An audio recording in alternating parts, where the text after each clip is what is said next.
Topic है staphylococcus. इसके जो स्पीसीज़ हैं ऑरियस, एपिडर्मिडिस, सैप्रोफाइटिकस। आज हम स्टेफाइलोकोकस ऑरियस के बारे में जानेंगे जो ह्यूमंस के लिए हार्मफुल है। हमें पढ़ना है इसके morphology, pathogenesis, resistance, toxins and enzymes, lab diagnosis, antibiotic sensitivity test, biochemical reactions and treatment के बारे में। ये बैक्टीरिया ग्राम पॉजिटिव कोकाई है। कोकाई मतलब जो बैक्टीरिया स्फेरिकल इन शेप होता है, ग्रेप लाइक क्लस्टर है यानी ग्रेप शेप का अंगूर की तरह दिखता है। नॉन मोटाइल, इसमें मूवमेंट नहीं होता है, मोटिलिटी नहीं होता है। नॉन स्पोरिंग यानी कि स्पोर फॉर्म नहीं कर सकता है। 1 म्यूमीटर इन डायामीटर, 1 म्यूमीटर होता है। प्रेजेंट होता है ये सिंगल पेयर्स में, कभी कभी छोटे चेन्स या फिर 3 और 4 सेल्स में। अभी आप देख सकते हैं इसके स्ट्रक्चर्स को। पैथोजेनेसिस का अर्थ ये है कि किसी भी बीमारी का हमारे शरीर में डेवलपमेंट किस फॉर्म में होता है। इसमें सबसे पहले है क्यूटेनियस इन्फेक्शन, जिसको हम सुपरफिशियल इन्फेक्शन भी कह सकते हैं। ये कॉज करता है एब्सेसेस, वुंड एंड बर्न। एब्सेसेस मतलब फोड़ा, वुंड घाव, बर्न यानी जलना। दूसरा है डीप इन्फेक्शन। डीप इन्फेक्शन में ह्यूमन को मेनिंजाइटिस, सेप्टिसेमिया एंड एंडोकार्डिटिस का खतरा रहता है। मेनिंजाइटिस एक ऐसा बीमारी जो ह्यूमंस के ब्रेन और स्पाइनल कॉर्ड के सराउंडिंग और उनके प्रोटेक्टिव लेयर्स को इफ़ेक्ट करता है। सेप्टिसेमिया एक ऐसा डिजीज़ जो लो इम्यूनिटी के वजह से इंसान का मल्टी ऑर्गन फेलियर तक हो सकता है। एंडोकार्डिटिस एक सीरियस डिजीज़ है। इसमें ह्यूमंस के हार्ट वेल्व्स में इन्फ्लेमेशन हो जाता है। फिर आता है फूड पॉइजनिंग, जो कॉन्टामिनेटेड फूड खाने के 2 से 6 घंटे के बाद हो सकता है। कॉन्टामिनेटेड फूड यानी कि पॉल्यूटेड या फिर दूषित। नेक्स्ट है नोसोकोमिनल इन्फेक्शन। ये एक हॉस्पिटल एक्वायर्ड इन्फेक्शन है जो पेशेंट को हॉस्पिटल जाने के बाद होता है, यानी कि हॉस्पिटल में होता है। एंड लास्ट है हमारा टॉक्सिक शॉक सिंड्रोम, जिसको हम TSS भी बोल सकते हैं। ये कैरेक्टराइज्ड होता है हाई फीवर, हाइपोटेंशन और डायरिया से। ये था स्टेफाइलोकोकस का पैथोजेनेसिस, जो हमें ये बताता है कि स्टेफाइलोकोकस से इन्फेक्टेड होने के बाद हमें ये डिजीज़ हो सकते हैं। अब हम जानेंगे इसके रेसिस्टेंस के बारे में। स्टेफाइलोकोकाई जो कि नॉन स्पोरिंग बैक्टीरियाज में सबसे ज़्यादा रेसिस्टेंट होता है। ये 2 से 3 मंथ तक ड्राइड पस में सर्वाइव कर सकता है। ये मोस्टली 62 डिग्री सेल्सियस के टेम्परेचर पे 30 मिनट्स में किल्ड हो सकता है, लेकिन कुछ केसेस में 80 डिग्री सेल्सियस 1 आवर पे भी होता है। इसके स्ट्रेंस वेल ग्रो करते हैं 10% सोडियम क्लोराइड में। इसी कारण से क्रिस्टल वायलेट अगार यूज किया जाता है एज ए सेलेक्टिव मीडियम। ये लाइसोस्टेफिन सेंसिटिव होता है। ये था इसका रेसिस्टेंस। अब हम टॉक्सिन एंड एंजाइम्स के बारे में जानेंगे। इसके टॉक्सिन के टाइप्स हैं haemolysin, leucocidin, enterotoxin, toxic shock syndrome toxin, जिसको हम TSST के नाम से भी जानते हैं, एक्सोफोलिएट एपिडर्मोलाइटिक टॉक्सिन। सबसे पहले हेमोलाइसिन टॉक्सिन के जो टाइप्स हैं alpha, beta, gamma and delta.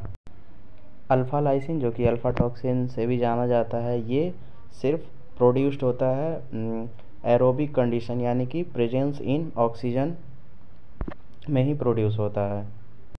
Next है बीटा लाइसिन जो कि हेमोलाइटिक होता है सिप सेल के लिए, लेकिन यह ह्यूमन और रैबिट के RBC के लिए नहीं होता है।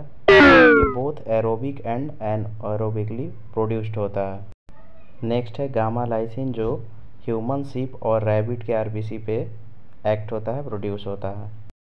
फिर है डेल्टा लाइसिन जो कि लाइटिक होता है ह्यूमन, सिप और रैबिट के RBC पे। नंबर 2 है ल्यूकोसाइडिन जो कि पॉलीमॉर्फोन्यूक्लियर ल्यूकोसाइट एंड मैक्रोफेज को डैमेज करता है। फिर है हमारा एंट्रोटॉक्सिन जो कि फूड पॉइजन के लिए रेस्पॉन्सिबल है। ये डिटेक्टेड हो जाता है सेरोलॉजिकल टेस्ट एलाइसा में और लेटेस्ट एग्लूटिनेशन टेस्ट। इसके जो एंड्रोटॉक्सिन के टाइप्स हैं AB, C1, C2, C3, D, E, H। फिर हमारा चौथा टॉक्सिक शॉक सिंड्रोम टॉक्सिन जो TSST है, ये fever, hypotension, vomiting and diarrhoea cause करता है। फिर हमारा है एक्सोफोलिएट एपिडर्मोलाइटिक टॉक्सिन जो एक्सोफिलिएट होता है। एक्सोफिलिएट ए जो होता है ये हीट के लिए स्टेबल होता है, एक्सोफोलिएट बी जो होता है ये हीट के लिए लाइएबल होता है। ये था स्टेफाइलोकोकस ऑरियस के toxins. Next is enzymes. Staphylococcus aureus जो होता है ये phosphate and deoxyribo nucleus enzymes को प्रोड्यूस करता है। इसके दो टाइप्स हैं, स्लाइड कोगुलेज टेस्ट और दूसरा जो है tube coagulase test. Slide coagulase test detect करता है इनके स्पीसीज़ को, बाउंड कोगुलेज और कोगुलेज पॉजिटिव होता है। दूसरा जो है ट्यूब कोगुलेज टेस्ट, ये डिटेक्ट करता है इसके एक्स्ट्रा सेलुलर फ्री कोगुलोज को। अब जानते हैं लैब डायग्नोसिस के बारे में जो कि काफ़ी इम्पोर्टेंट है। तो एज ए स्पेसिमन हम कलेक्ट कर सकते हैं पेशेंट्स को जो इन्फेक्टेड है उनसे पस, sputum, blood, urine, CSF, faeces, food और वॉमिटिंग।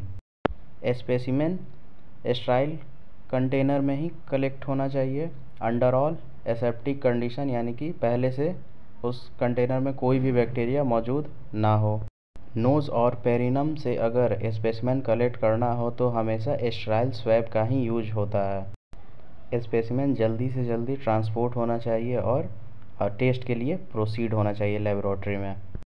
डायरेक्ट माइक्रोस्कोपी में अगर हम पेशेंट द्वारा कलेक्टेड पस को ग्राम स्टेन करेंगे तो वहाँ पे हमें ग्राम पॉजिटिव कोकाई दिख सकते हैं। स्पेसिमेन को इनोकुलेट करने के लिए हम कल्चर करते हैं ब्लड अगार में, मैकंकी में, न्यूट्रिएंट अगार में, पेप्टॉन वाटर, और इसका जो सेलेक्टिव मीडिया होता है मैनिटॉल साल्ट अगार जो कि 10% सोडियम क्लोराइड को कंटेन करता है।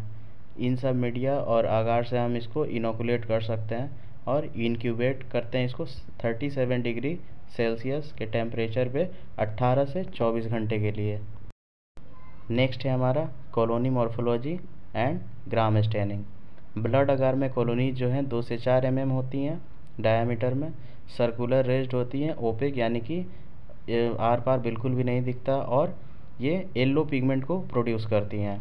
और ग्राम स्टेन में ये ग्राम पॉजिटिव कोकाई 1 μm इन डायामीटर साइज होता है इनका, और ये ग्रेप लाइक क्लस्टर यानी कि अंगूर की तरह दिखते हैं। इन बायोकेमिकल रिएक्शंस ये कैटेलेज पॉजिटिव और ऑक्सीडेज पॉजिटिव होता है। ये कार्बोहाइड्रेट को ब्रेक डाउन करता है फर्मेंटेशन के द्वारा, कोगुलेज और फॉस्फेट को प्रोड्यूस करता है, डीऑक्सीराइबोन्यूक्लियस एंजाइम्स को भी प्रोड्यूस करता है, और मैनिटॉल का फर्मेंटेशन भी करता है। ये था बायोकेमिकल रिएक्शंस। नेक्स्ट है एंटीबायोटिक सेंसिटिविटी टेस्ट जो कि पेनिसिलिन के द्वारा होता है, क्योंकि ये बेटा लैक्टामास को प्रोड्यूस करता है और यूज होता है MRSA स्ट्रेन के ट्रीटमेंट के लिए। और इसके ट्रीटमेंट में हम लोग मार्केट से ऑन कर सकते हैं benzyl penicillin, cloxacillin, vancomycin. Thank you.